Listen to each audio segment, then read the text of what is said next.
ان رب کو بہت پیارے رب راضی ہے انہاں تے ان رب کو بہت پیارے رب راضی ہے انہاں تے ایویں پیر چوم دے اسی اللہ والیاں دے ان رب کو بہت پیارے رب راضی ہے انہاں تے ایویں پیر چوم دے اسی اللہ والیاں دے ان رب کو بہت پیارے خالق دی کل خدائی اے انہاں دی بادشاہی خالق دی کل خدائی اے انہاں دی بادشاہی جو چاو دے نہ کر دے اے دین دے سپاہی جو چاو دے نہ کر دے اے دین دے سپاہی بیٹھے تہن زمین تے پردیدہ مکان تے بیٹھے تہن زمین تے پردیدہ مکان تے ایویں پیر چوم دے اسی اللہ والیاں دے ان رب کو بہت پیارے رب راضی ہے انہاں تے ایویں پیر چوم دے اسی اللہ والیاں دے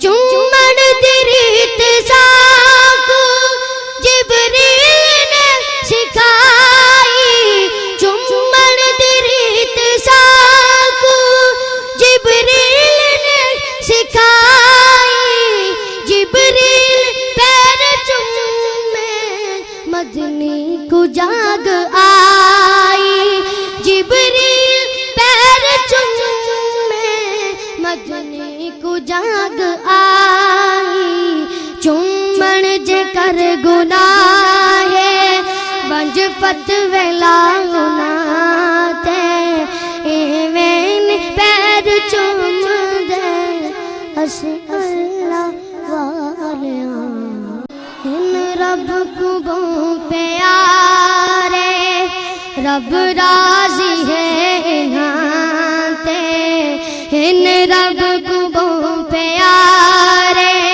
رب راضی ہے انہاں تے ایویں پیر چوم دے اسی اللہ والیاں دے ان رب کو بہت پیارے رب راضی ہے انہاں تے ایویں پیر چوم دے اسی اللہ والیاں دے ان رب کو بہت پیارے خالق دی کل خدائی اے انہاں دی بادشاہی خالق دی کل خدائی اے انہاں دی بادشاہی جو چاو دے نہ کر دے اے دین دے سپاہی جو چاو دے نہ کر دے اے دین دے سپاہی بیٹھے تہن زمین تے پردیدہ مکان تے بیٹھے تہن زمین تے پردیدہ مکان تے ایویں پیر چوم دے اسی اللہ والیاں دے ان رب کو بہت پیارے رب راضی ہے انہاں تے ایویں پیر چوم دے اسی اللہ والیاں دے چومن دی ریت ساکو جبریل نے سکھائی چومن دی ریت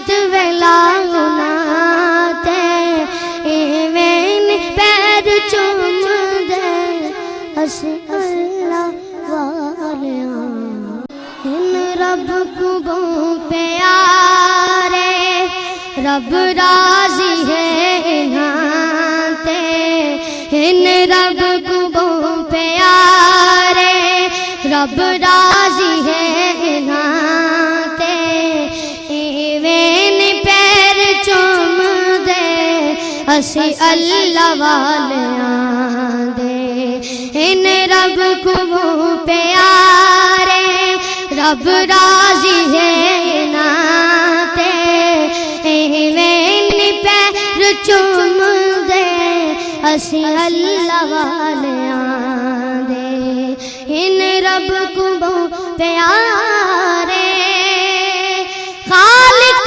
دی کل خدائی اے انہاں دی بادشاہی خالق دی کل خدائی اے انہاں دی بادشاہی جو چاو دے نہ کر دے اے دین دے سپاہی جو چاو دے نہ کر دے اے دین دے سپاہی بیٹھے تہن زمین تے پردیدہ مکان تے بیٹھے تہن زمین تے پردیدہ مکان تے ایویں پیر چوم دے اسی اللہ والیاں دے ان رب کو بہت پیارے رب راضی ہے انہاں تے ایویں پیر چوم دے اسی اللہ والیاں دے چومن دی ریت ساکو جبریل نے سکھائی چومن دی ریت ساکو جبریل نے سکھائی الحمدللہ نحمده ونستعینه ونستغفره ونؤمن به ونتوکل علیہ ونعوذ باللہ من شرور انفسنا ومن سیئات اعمالنا من یهد اللہ فلا مضل له ومن يضلل فلا هادي له وأشهد أن لا إله إلا الله وحده لا شريك له وأشهد أن سيدنا وسندنا وشفيعنا وحبيبنا ونبينا ورسولنا وكريمنا وملجأنا ومأوانا محمدا عبده ورسوله الذي أرسله الله بالحق بشيرا ونذيرا وداعيا إلى الله بإذنه وسراجا منيرا أشهد أنه صلى الله تعالى عليه وآله وسلم بلغ الرسالة ونصح الأمة وكشف الغمة وجلى الظلمة وجاهد في سبيل الله وعبد ربه حتى أتاه اليقين اللهم صل على سيدنا محمد وعلى آل سيدنا محمد وبارك وسلم اللهم صل وسلم على رسولك الكريم وآله الطاهرين رب اغفر وارحم وأنت خير الراحمين السلام عليك أيها النبي ورحمة الله وبركاته اللهم صل على محمد وعلى آل محمد كما صليت على إبراهيم وعلى آل إبراهيم إنك حميد مجيد اللهم بارك على محمد وعلى آل محمد كما باركت على إبراهيم وعلى آل إبراهيم إنك حميد مجيد أما بعد فأعوذ بالله من الشيطان الرجيم بسم الله الرحمن الرحيم إن الله وملائكته يصلون على النبي يا أيها الذين آمنوا صلوا عليه وسلموا تسليما اللهم صل على سيدنا محمد وعلى آل سيدنا محمد وبارك وسلم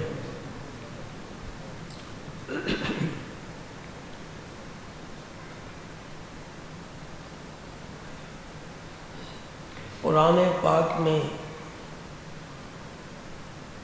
اللہ پاک نے کچھ نبیوں کا ذکر فرمایا ہے اور زیادہ نبیوں کا ذکر نہیں فرمایا.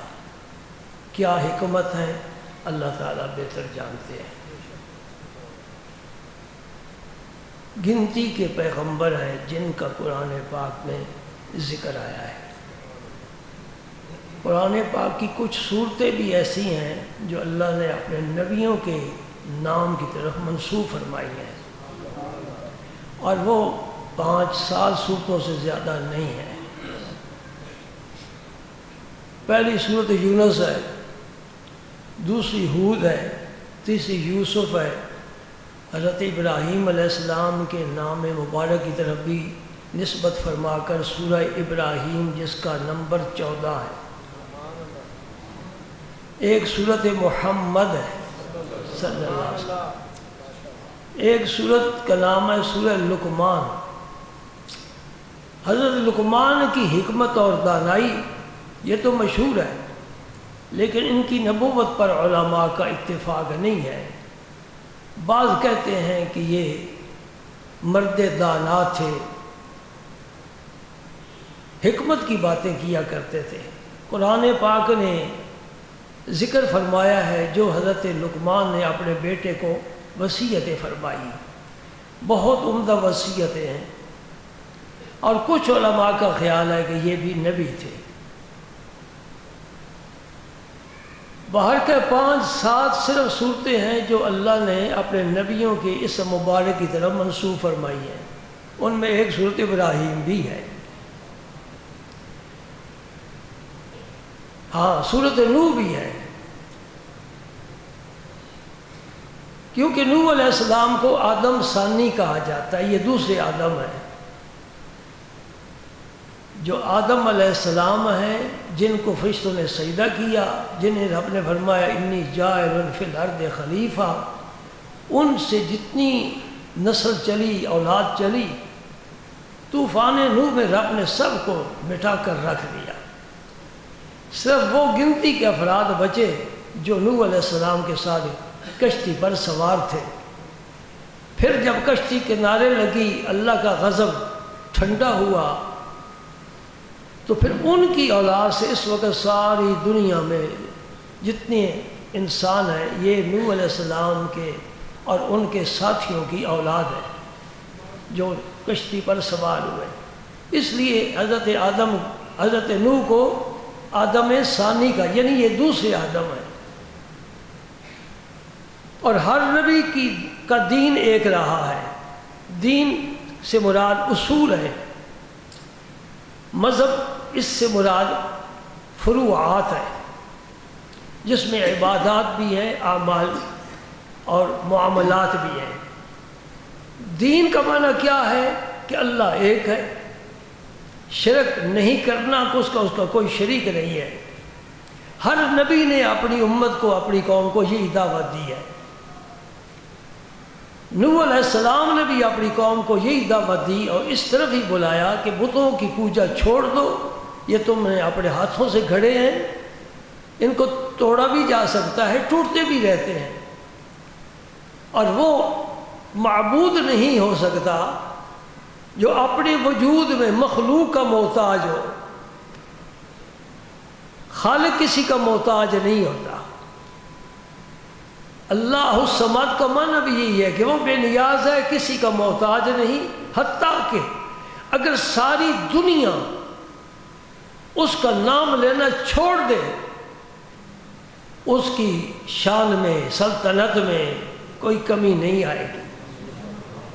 اور اگر ساری دنیا کے انسان اپنے رب کی بندگی شروع کر دیں، اس کرۂ خاک پر کوئی بھی گناہ نہ کرے، کوئی نافرمانی نہ کرے، سب نیک بن جائیں، صوفی بن جائیں، پارسا بن جائیں، ولی بن جائیں، اللہ تعالیٰ کی سلطنت میں، شان میں کچھ اضافہ نہیں ہو سکتا.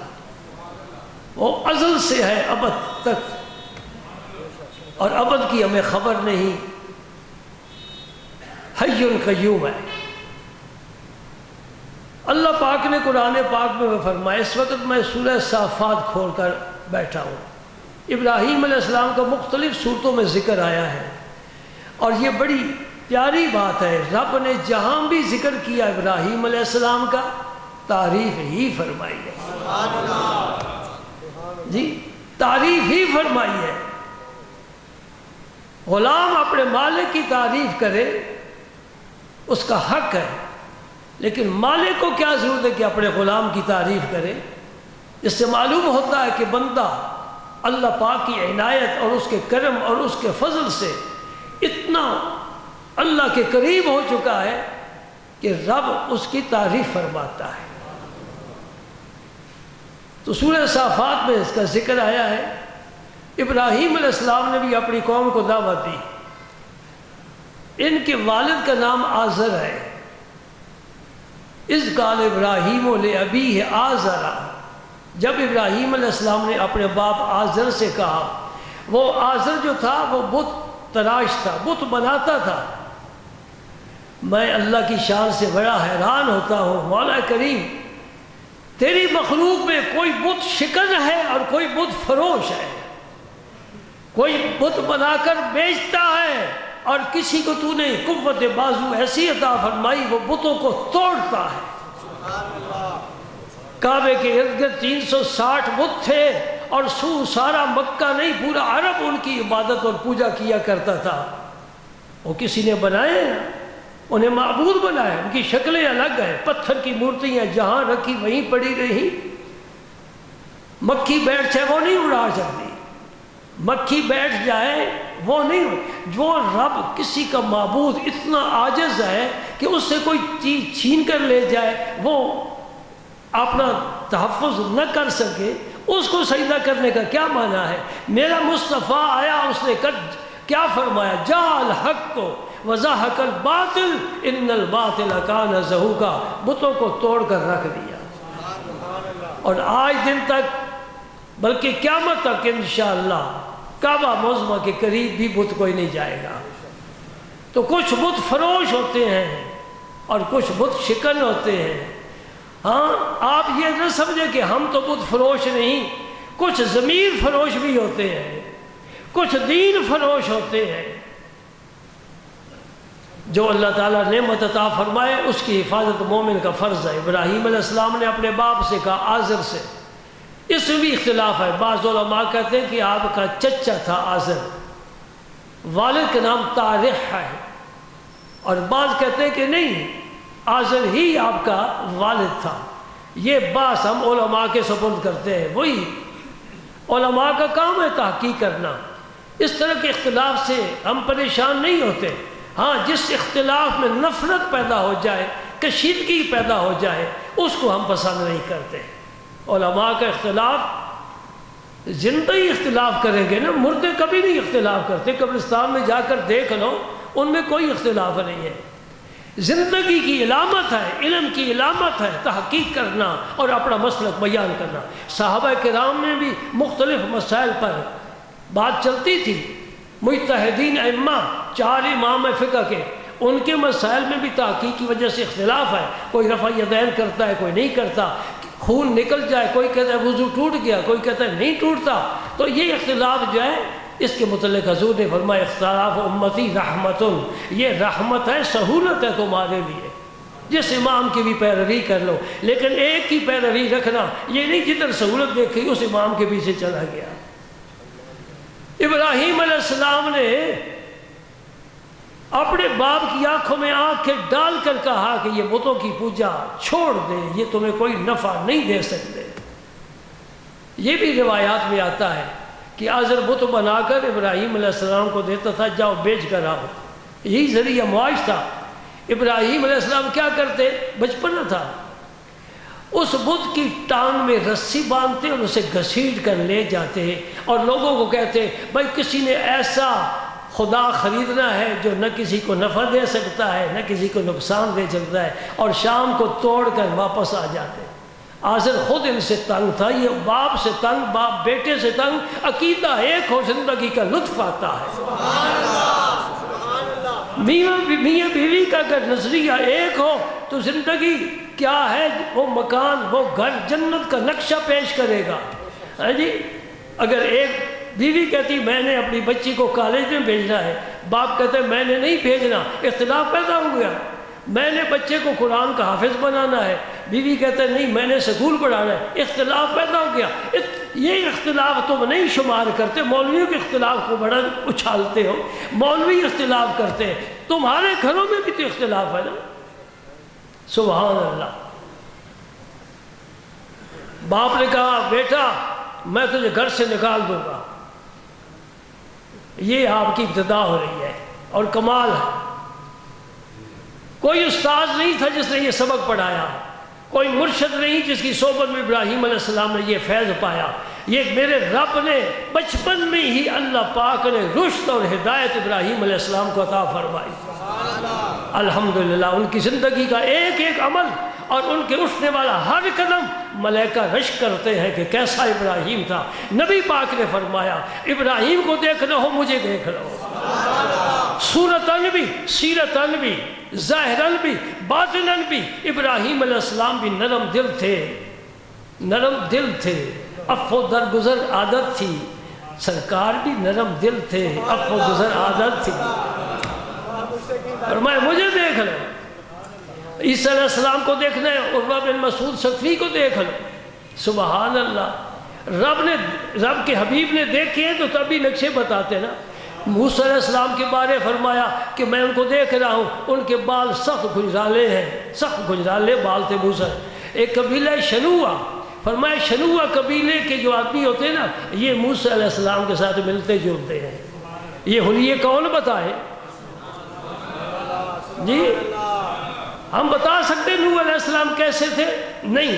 یونس علیہ السلام، لوط علیہ السلام نہیں بتا سکتے، ہم نے دیکھا نہیں۔ جس نبی کی شان یہ ہے فتجلی لی کل شیء، ایک حدیث پاک کا جملہ ہے فتجلی لی کل شیء، یہ مجمع کلیہ کا سور ہے، ہر فرد اس میں شامل ہو جاتا ہے، مجھ پر ہر چیز روشن ہو گئی۔ سبحان اللہ، کیا شان ہے اللہ کے حبیب کی۔ ابراہیم علیہ السلام کی شادی بھی ہوگی چچا جان بہن کے ساتھ، ان کا اسم مبارک کیا ہے؟ حضرت سارہ۔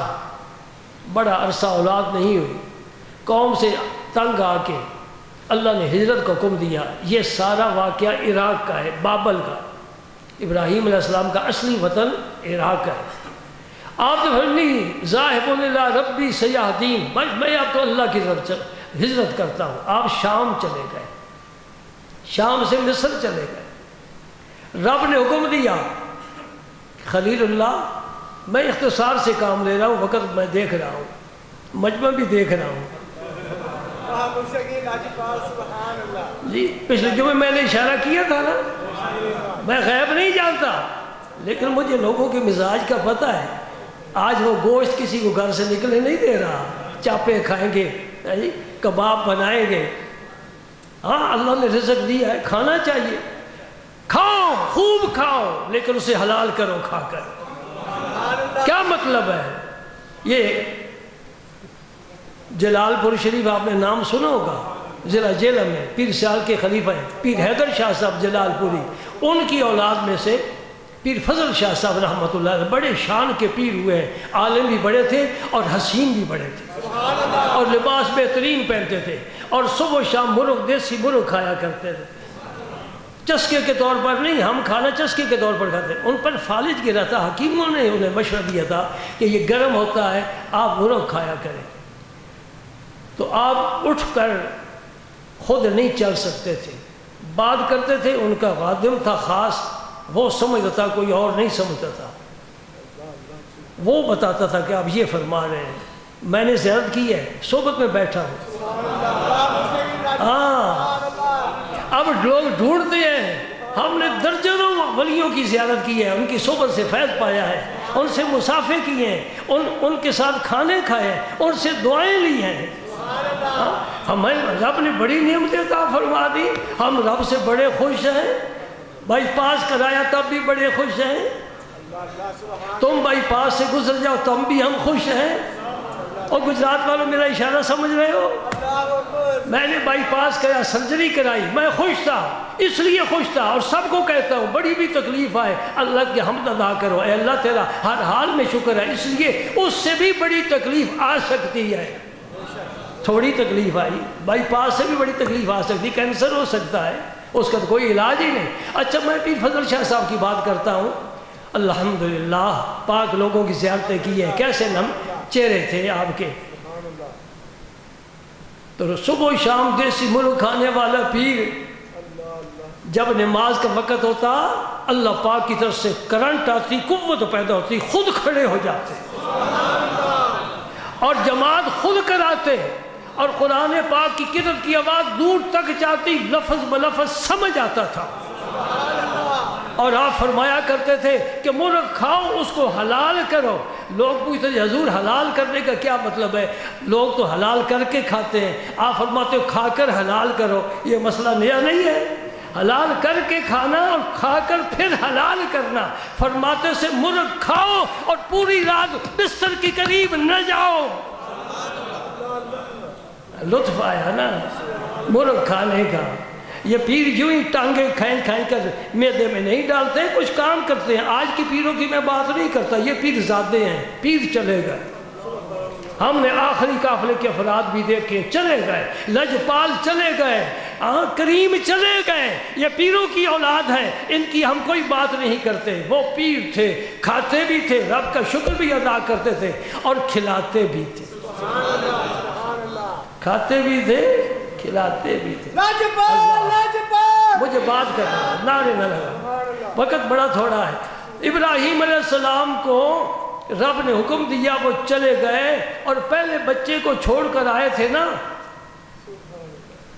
ربنا انی اسکنت من ذریتی بواد غیر ذی زرع عند بیتک المحرم۔ اس وقت بیت محرم تھا ہی نہیں، عند بیتک المحرم، تیرا گھر یہاں بنے گا، یہ میرا بیٹا اسماعیل ہے، اسے میں یہاں چھوڑ کر جا رہا ہوں، اور اس کی والدہ حضرت حاجرہ کو چھوڑ کر جا رہا ہوں۔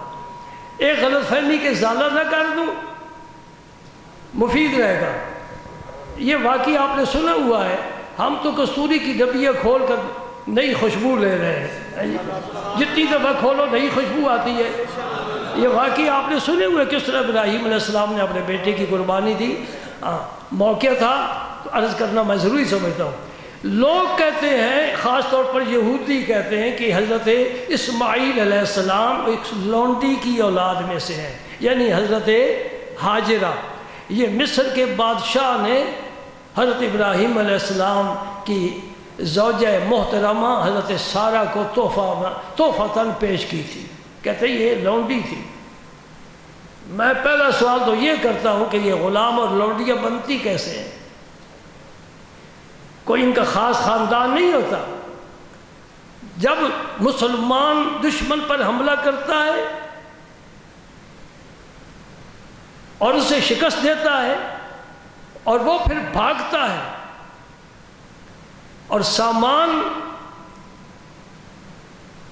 اور افراد چھوڑ کر بھاگتا ہے، وہ جو جہاد میں عورتیں مسلمانوں کے ہاتھ آتی ہیں وہ لونڈیاں بنتی ہیں، جو مرد ہاتھ آتے ہیں وہ غلام بنتے ہیں۔ اب مصر کے بادشاہ نے کون سا جہاد کیا تھا؟ یہ شہزادی ہے. ایک واقعہ پیش آیا، واقعہ اب وقت نہیں ہے، اس واقعے سے مصر کا بادشاہ بہت مرعوب ہوا اور بہت متاثر ہوا. انہیں کہا یہ تو بڑا کوئی عالی خاندان ہے کہ میں گناہ کرنا چاہتا تھا میں نہیں کر سکا، خلوت ہے. حضرت سارہ موجود ہیں، ان کی طرف بری نیت کے ساتھ بڑھا، اس پر بدبخت پر فالج گرا اور وہ بے بس ہو کر بیٹھ گیا. اس نے کہا بی بی مجھے معافی دے دو، میں اپنا غلطی کا اعتراف کرتا ہوں. انہوں نے فرمایا معاف ہے، مجھے چھوڑ دے. معافی دی، وہ پھر صحت مند ہو گیا. رب نے اپنی قدرت دکھانی تھی، ابراہیم علیہ السلام کی عزت کی حفاظت فرمانی تھی.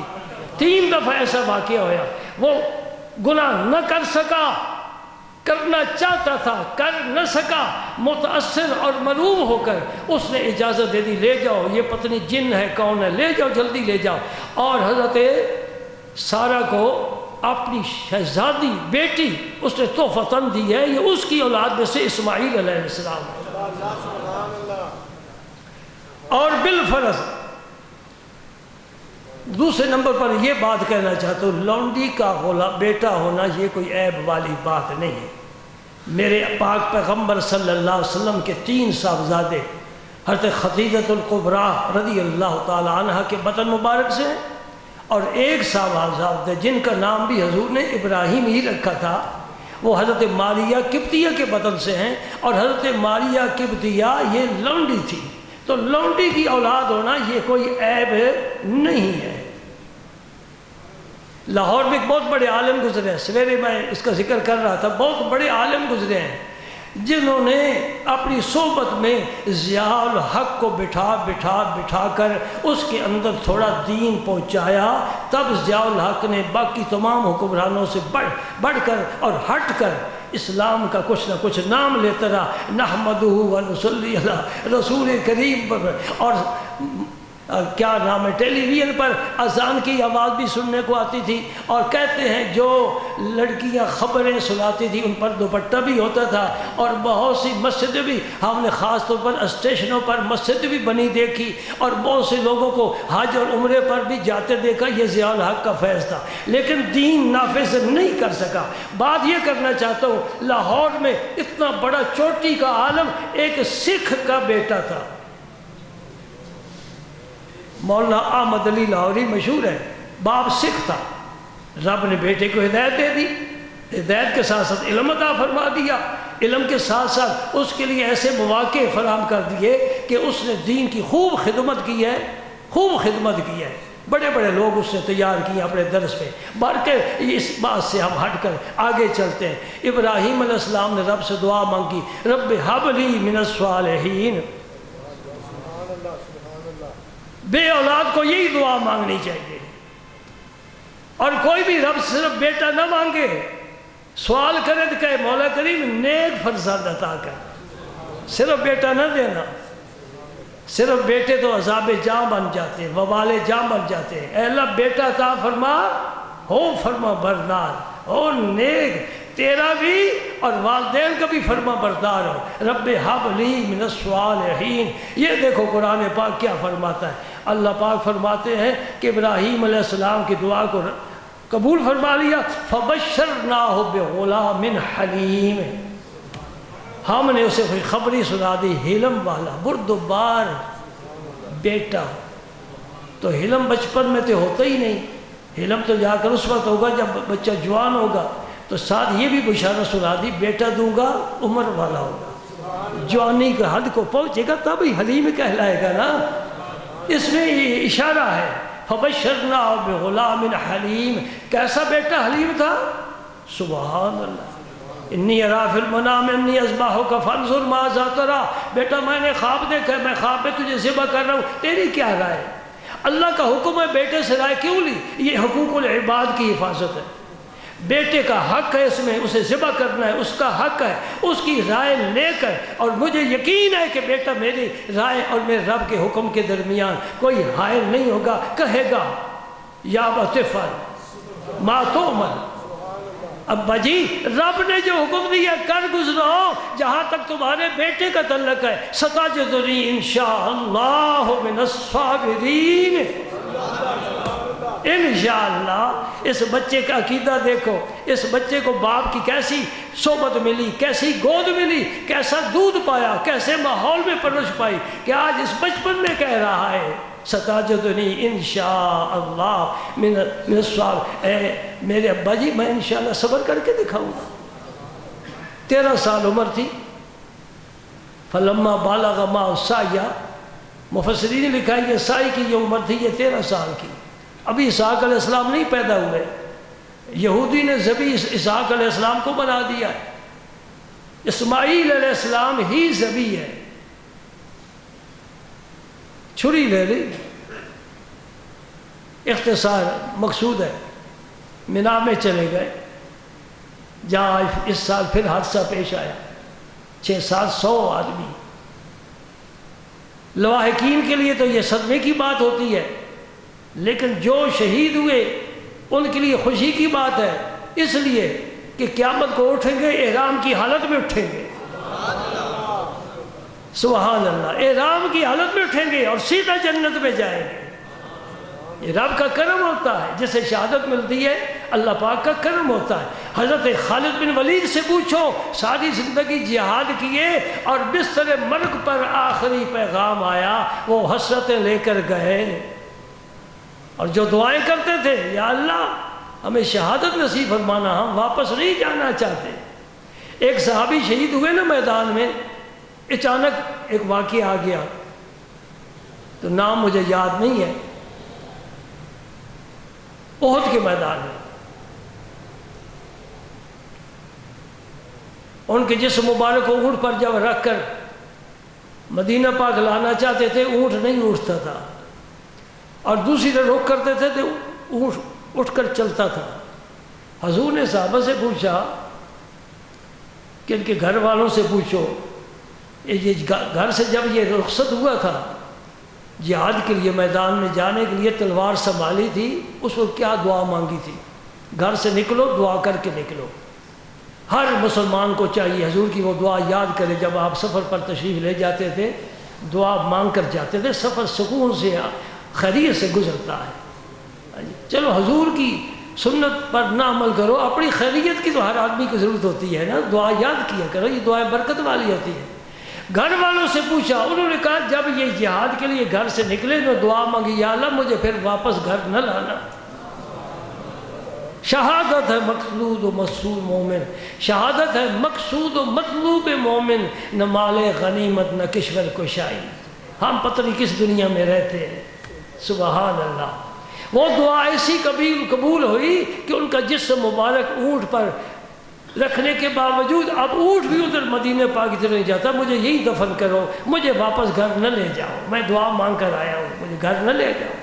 اگر صحابہ کرام کے وہ حالات پڑھے نا تو رونگٹے کھڑے ہو جاتے ہیں اور شرمندگی سے اور ندامت سے آنسو بہتے ہیں، سر جھک جاتا ہے، یا اللہ ہم کیسے کلمہ پڑھنے والے، تیرے نبی کے یار کیسے مجاہد تھے، میرا نبی خود مجاہد تھا اور جنگ میں سب سے زیادہ خطرناک مقام پر حضور تشریف فرما ہوتے تھے۔ حضرت علی فرماتے ہیں ہم اس کو بڑا بہادر اور دلیر سمجھتے تھے جو حضور کے ساتھ ہوتا تھا، اس لیے کہ حضور بڑے خطرے والی جگہ پر ہوتے تھے۔ اللہ اکبر اللہ اکبر، لٹا دیا جی ابراہیم علیہ السلام نے۔ ہاں بیٹے نے کہہ دیا ابا جی کر گزرو، بیٹا ہو ایسا ہو، باپ ہو ایسا ہو جو رب کا فرمان بردار ہو، بیٹا ہو باپ کا بھی فرما بردار ہو۔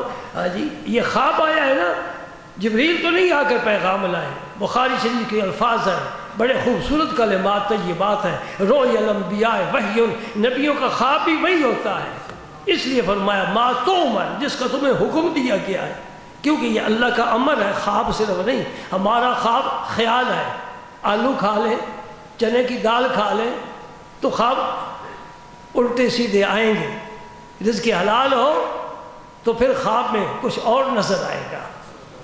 لٹا دیا۔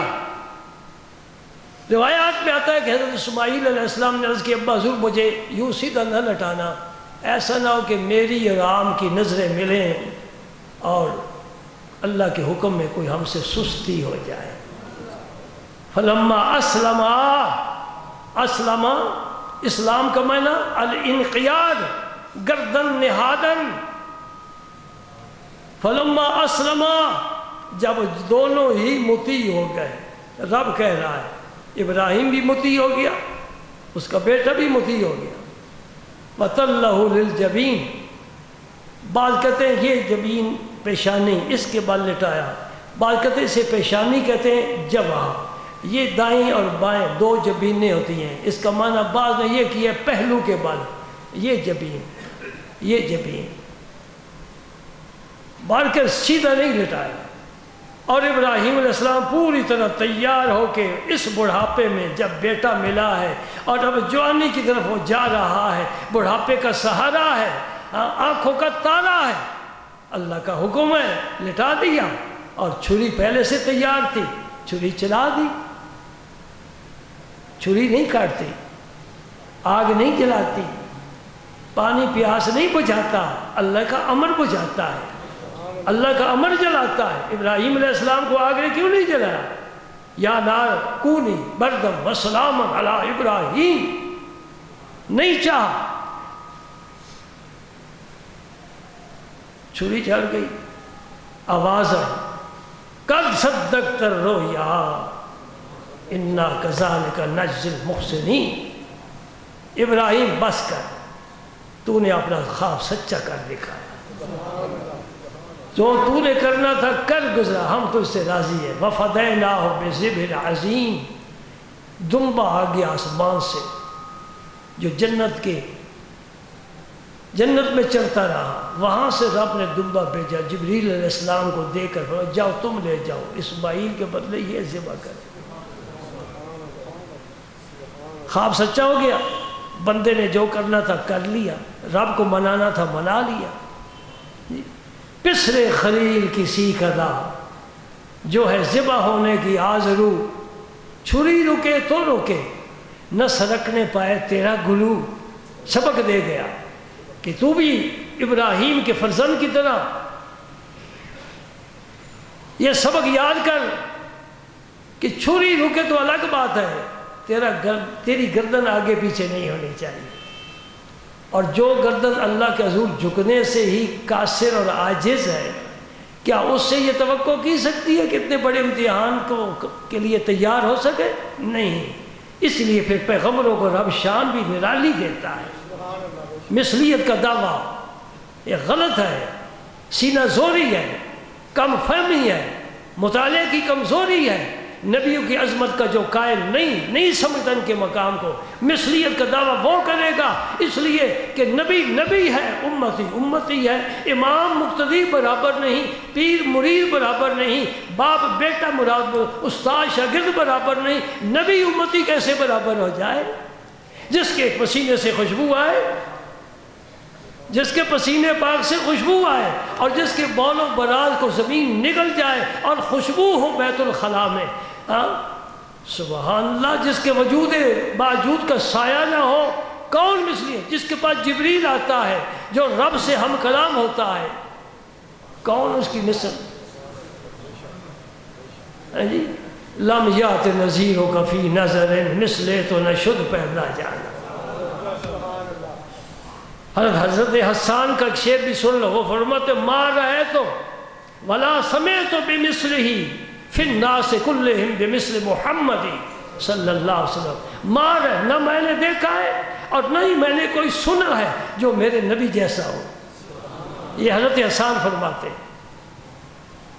حضرت علی المرتضیٰ کی حدیث آتی ہے شمائل ترمذی میں، بڑا مختصر سا جملہ ہے اور بڑا جامع اور کامل جملہ ہے، فرماتے لم ارى قبلہ ولا بعدہ مثلہ صلی اللہ علیہ وسلم، حضور سے پہلے بھی میں حضور جیسا کوئی نہیں دیکھا، حضور کے بعد بھی حضور جیسا کوئی، یعنی نہ کوئی پہلے ہوا ہے نہ کوئی بعد میں آئے گا۔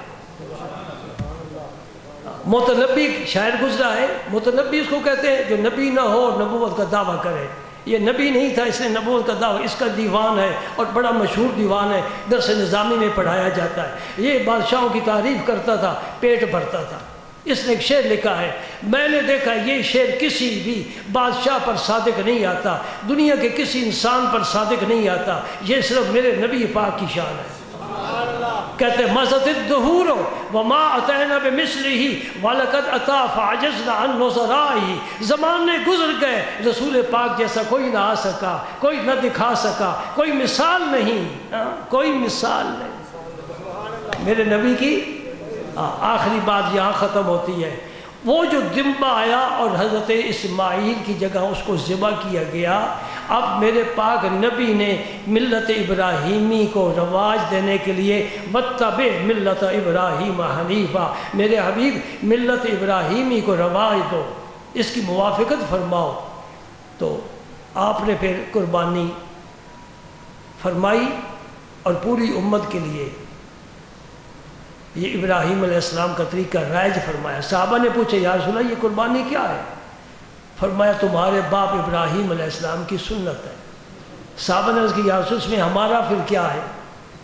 فرمایا ہر بال کے بدلے نیکی۔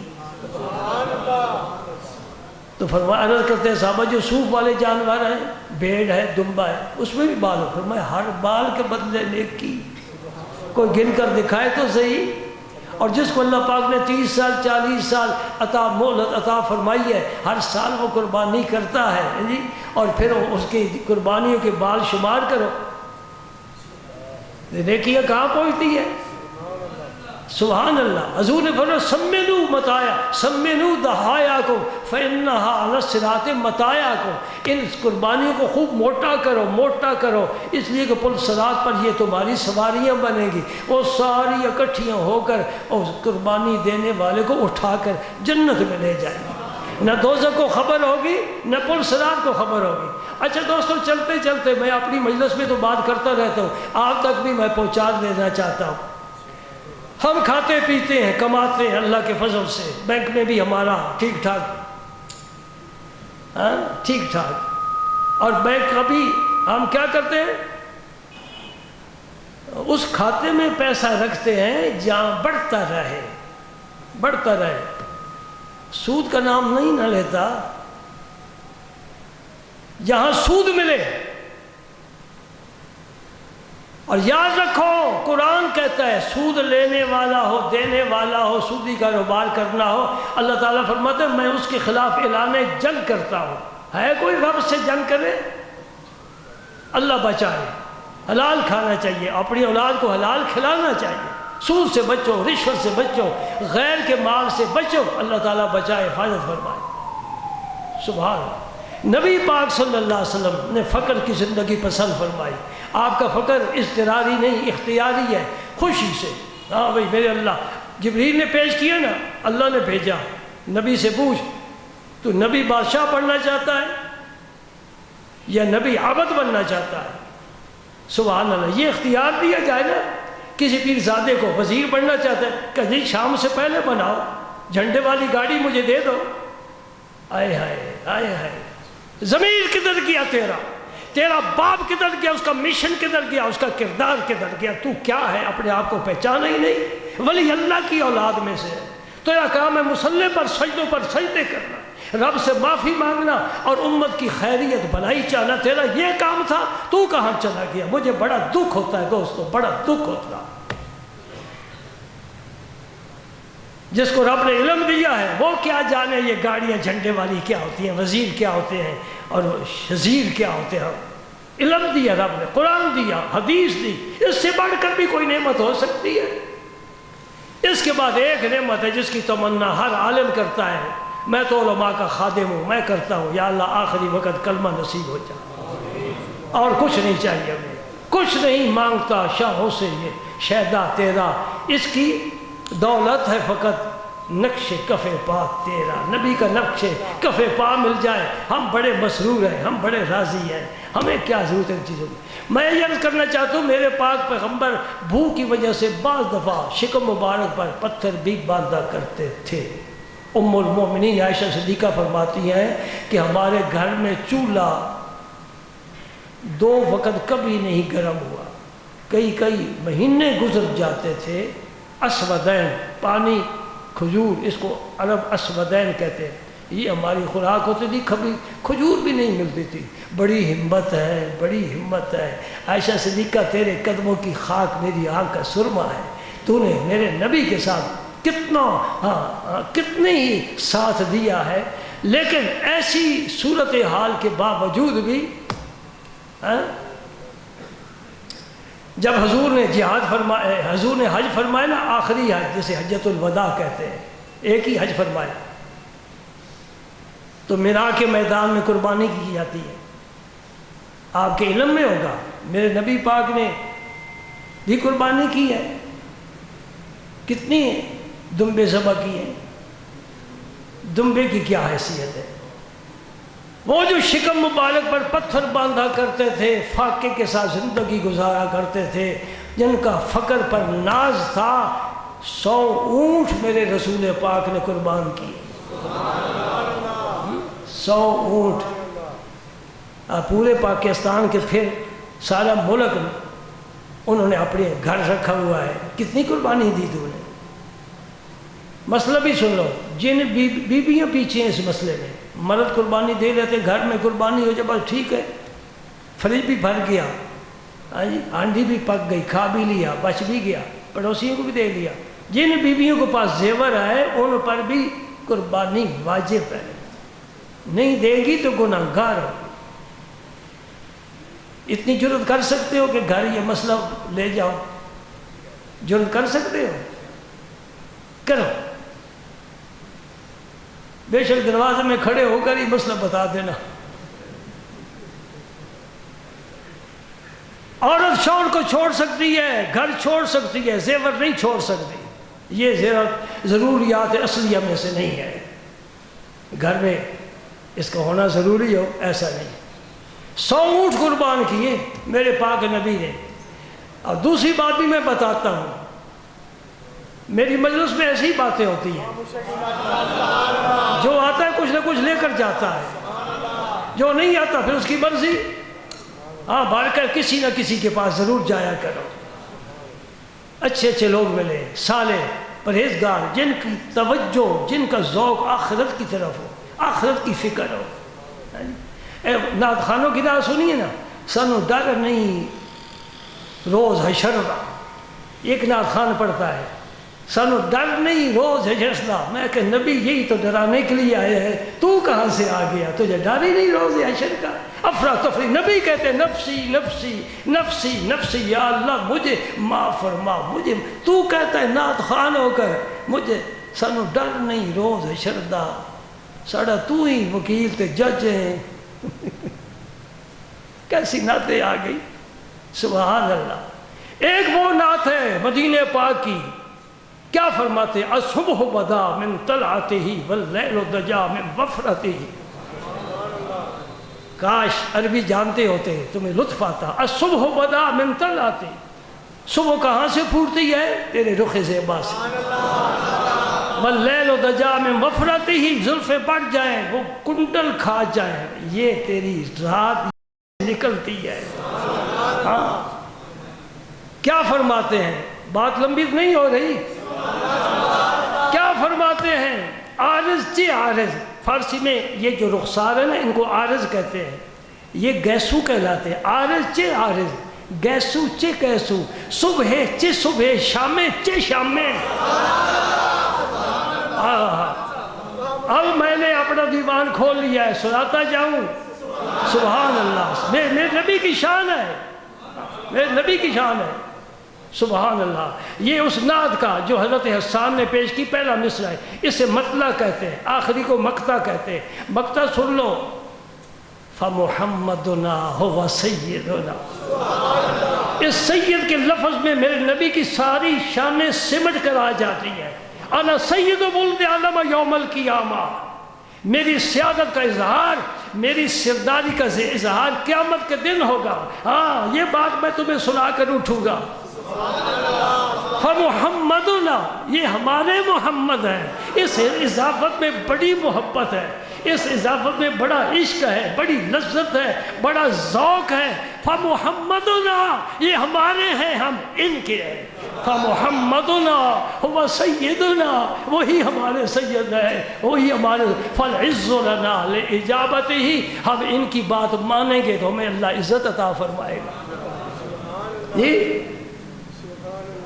ایک حدیث پاک ہے طویل، میں اس کا آخری حصہ عرض کر کے پھر اجازت چاہوں گا۔ آج تو میرا خیال تھا کہ مجمع مختصر ہے، ذرا بیان بھی مختصر ہو جائے، لیکن مجمع کو نہیں دیکھنا چاہیے، اپنے رب کو دیکھنا چاہیے۔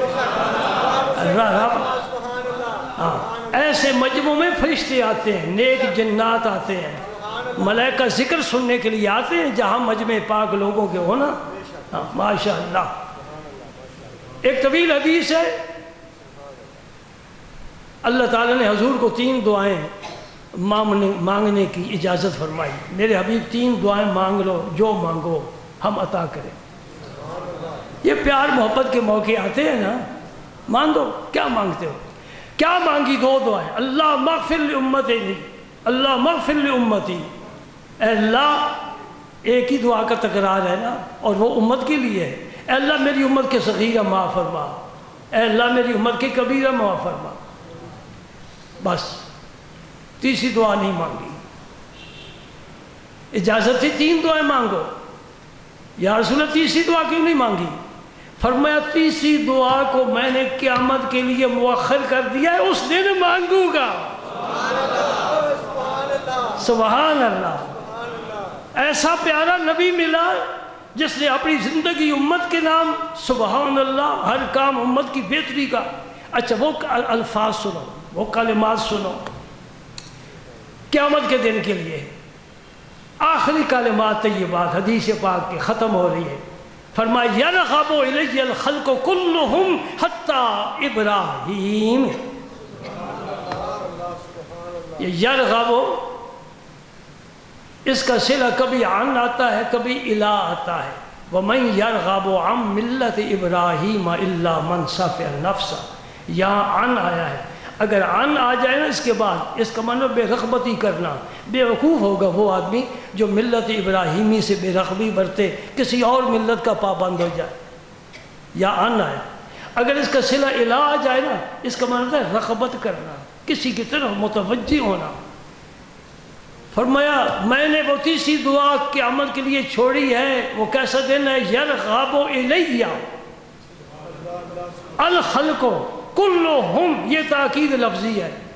فرمایا قیامت کا ایسا دن ہے کہ ساری مخلوق، آدم کی ساری اولاد میری طرف رجوع کرے گی۔ سبحان اللہ۔ تھوڑے کہہ رہے ہو سبحان اللہ، تمہارے نبی کی شان ہے۔ یہ حدیث ضعیف نہیں ہے، کسی رسالے سے نہیں پیش کر رہا، ملفوظات کی کتاب نہیں ہے میرے سامنے، صحیح حدیث ہے۔ یرغب الی الخلق کلہم حتی ابراہیم، ساری مخلوق میری طرف رجوع کرے گی، حتیٰ کہ جد الانبیاء ابراہیم علیہ السلام بھی محمد پاک کی شفاعت کے محتاج بن کر آئیں گے۔ سبحان اللہ، سبحان اللہ۔ شان دیکھی میرے نبی کی۔ اچھا میں ایک اور حوالہ پیش کرتا ہوں، قاضی عیاض رحمۃ اللہ علیہ شفا شریف میں لکھتے ہیں، قیامت کے دن ابراہیم علیہ السلام ہمارے رسول پاک سے عرض کریں گے یا فرمائیں گے، دونوں لفظ ٹھیک ہے، سبحان اللہ، کہ میں نے آپ کے لیے دعا نہیں مانگی تھی۔ کون سی دعا؟ پہلا پارہ آخری حصے میں جب پہنچو گے نا تو وہاں تمہیں ربنا وابعث فیہم رسولا، جب کعبہ تعمیر ہوا نا تو اسماعیل علیہ السلام، ابراہیم علیہ السلام نے مل کر یہ دعا مانگی، یا اللہ گھر تیرا ہم نے بنا دیا ہے، بسانے والا ایک رسول بھیجنا، اس گھر کو بسانے والا رسول بھیجنا۔ یہ دعا حضور کے لیے ہے، اس کی بھی دلیل موجود ہے۔ بہر کہ تو ابراہیم علیہ السلام عرض کریں گے اب میں نے آپ کے لیے دعا مانگی تھی نا، حضور فرمایا ہاں میں مانگی تھی، تو کہیں گے پھر آج میری سفارش کرو، آج میری شفاعت کرو۔ یہ قاضی عیاض رحمۃ اللہ علیہ نے شفا شریف میں یہ حدیث لکھی ہے۔ مومن کا عقیدہ، ذہن، دماغ، دل عظمت مصطفیٰ سے خالی نہیں ہونا چاہیے۔ اگر اسے یہ توفیق نہیں ملتی کہ کئی مجلس میں بیٹھ کر حضور کا ذکر خیر کر سکے تو کم از کم سینہ تو حضور کی عظمت سے لبریز ہو، وہ یہ عقیدہ رکھے کہ میرا نبی عظیم نبی تھا، میرا نبی عظیم نبی تھا، میرے نبی جیسا کوئی نبی نہیں ہوا، عظمت والا رسول ہمیں عطا فرمایا۔ اب ہمارا کیا فرض ہے؟ حضور کی اطاعت کرے، حضور کی فرما برداری کرے، حضور کے نقش قدم پر چلے۔ وآخر دعوانا الحمدللہ۔